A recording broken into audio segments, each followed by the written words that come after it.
All right, well, it's time to test out a couple of our Herping headlamps right here. We've got the Ledlenser HP 14R.2 and one of our Fenix ones here. I can't remember which one it is, so it's this one. And we're gonna test these out tonight, see what we see. And I hope Ledlenser doesn't break my heart because it's the one I've been using forever, but I just recently got this Fenix, so let's see what happens. Let's turn the lights off. Oh, nope, not yet. Ooh, it is time. All right, first up, we've got our Ledlenser light.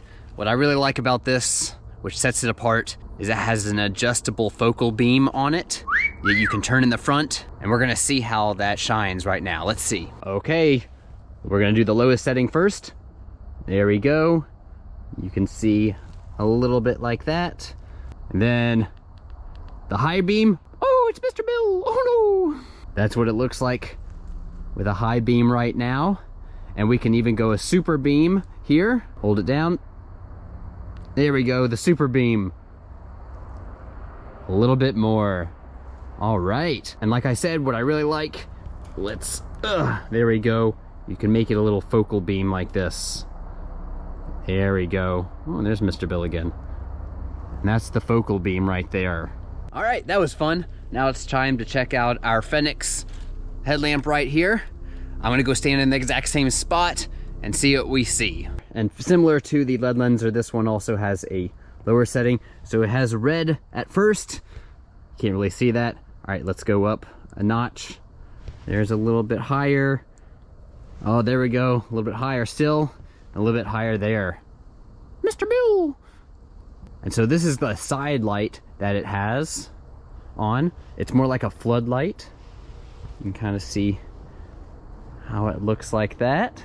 Turn that off, and we'll go to our bright light right here. So more of our spotlight. There's the low setting, and we'll have to make it a little bit brighter, and the brightest right there.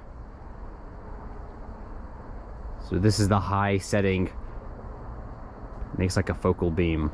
Oh yeah, all right. And one thing that's kind of cool here about the Fenix light is that you don't have to do low beam and high beam at separate times. You can do them at the same time like this. This is the low, and then there we go. I have the high that goes at the same time, and then I can turn it back off like that. Cool. Oh, there's a whole bunch of garbage. Okay. Now let's do a side-by-side comparison.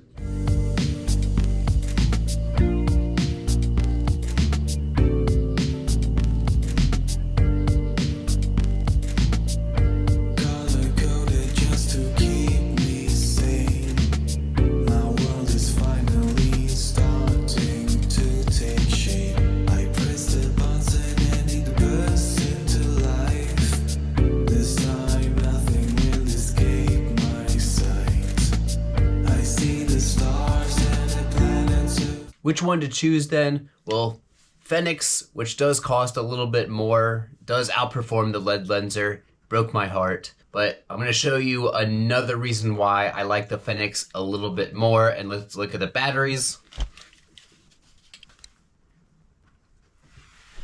Fenix uses one of these really big 3.6 volt rechargeable lithium ion batteries. These are ones that you can buy extras of, and they charge with a USB-C cable that goes right into the headlamp and charges it from the headlamp, or the battery that comes with the Fenix headlamp doesn't have this, but if you buy spare batteries, they have that little USB-C charging port on the side, which is pretty darn nifty. So that's one of the reasons why I really like the battery of Fenix, and especially compared to Ledlenser. All right, so here's the battery of the Ledlenser, and as you can see, what in the world is this? It's some big old brick looking thing. I think it's proprietary, even says Ledlenser on the side. So you can only get this battery through Ledlenser. As you can see, it only charges through the headlamp, which is not USB-C. It's one of those other old ports that charges really slowly. My Ledlenser takes hours and hours and hours to charge fully. So you better have some spare batteries if you go on vacation. So that's why I think I'm going to be switching over from Ledlenser to Fenix. Although both headlamps are actually perfectly fine for herping. I've used the Ledlenser for years and years, and I absolutely love it, but Fenix is just a little bit better right now. I'd rather pay that like 20 or 30 buck difference for the Fenix. Hopefully you found this review somewhat helpful and enjoyable, and thanks.